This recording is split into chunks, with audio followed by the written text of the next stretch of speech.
ఐపీఎల్తో full ఖుషి అవుతున్న cricket ఫ్యాన్స్కు మరింత వినోదాన్ని పంచడానికి ఇంకో టోర్నమెంట్ రెడీ అవుతుంది. జూన్లో ప్రతిష్టాత్మక టీ20 వరల్డ్ కప్ జరగనుంది. మెగా టోర్నీకి సంబంధించిన ప్రిపరేషన్స్లో టీమ్స్ బిజీ అయిపోయాయి. టీమిండియా ప్లేయర్స్ ఐపీఎల్ ద్వారా ప్రిపరేషన్స్ చేస్తున్నారు. క్యాష్ రిచ్ లీగ్లో రాణించి అదే ఫామ్ను పొట్టి కప్పులను కొనసాగించాలని చూస్తున్నారు. టీ20 వరల్డ్ కప్ నకు బయలుదేరే భారత జట్టును త్వరలో ప్రకటించనున్నారు. అయితే ఈసారి స్క్వాడ్లో పేస్ ఆల్రౌండర్ హార్దిక్ పాండ్యాకు చోటు దక్కదని రూమర్స్ వస్తున్నాయి.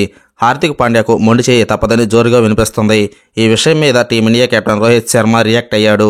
హాయ్ ఫ్రెండ్స్, మన వీడియోస్ని చూస్తున్నారు కానీ లైక్ చేయటం లేదు. ఈ వీడియో కానీ నచ్చితే ఒక లైక్ చేయండి. అలాగే ఈ వీడియో చూశాక మీ అభిప్రాయాన్ని కామెంట్ రూపంలో తెలియజేయండి. హార్దిక్ పాండ్యా ఐపీఎల్లో బౌలింగ్తో పాటు బ్యాటింగ్లోనూ దారుణంగా ఫెయిల్ అవుతున్నాడు. బౌలింగ్లో వికెట్లు తీయకపోగా భారీగా రన్స్ ఇస్తున్నాడు. అతడి బౌలింగ్లో చెన్నై సూపర్ కింగ్స్ మాజీ కెప్టెన్ ఎంఎస్ ధోని వరుసగా 3 భారీ సిక్సర్లు బాదాడు. బ్యాటింగ్లోనూ కీలక టైంలో గ్రౌండ్లోకి దిగుతున్న హార్దిక్ పాండ్యా రన్స్ చేయకపోగా బాల్స్ను వేస్ట్ చేస్తూ నెక్స్ట్ వచ్చే బ్యాటర్లపై మరింత ప్రెజర్ పడడానికి కారణం అవుతున్నాడు. ఇదే విధంగా ఉంటే హార్దిక్ పాండ్యా వరల్డ్ కప్ కు సెలెక్ట్ అవ్వడం కష్టమేనని, వెళ్లిన టీంకు మైనస్ అవుతాడనే అభిప్రాయాలు వ్యక్తం అవుతున్నాయి. దీనిపై రోహిత్ శర్మ తాజాగా స్పందించాడు.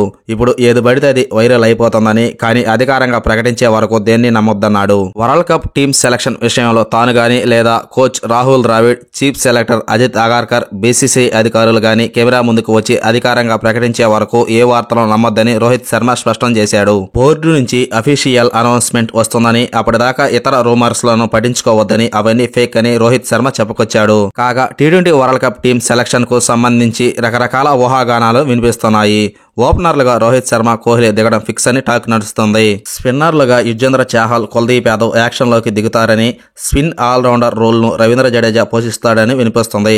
పేస్ బాధ్యతల్ని బుమ్రాతో కలిసి సిరాజ్, హర్షదీప్లు పంచుకుంటారని సమాచారం. ఐపీఎల్లో ఆదరగొడుతున్న దినేష్ కార్తీక్ను సెలెక్టర్లు పట్టించుకోవడం లేదని అంటున్నారు. అయితే స్క్వాడ్లో ఎవరు ఉంటారనేది మరికొన్ని రోజుల్లో తేలిపోతుంది.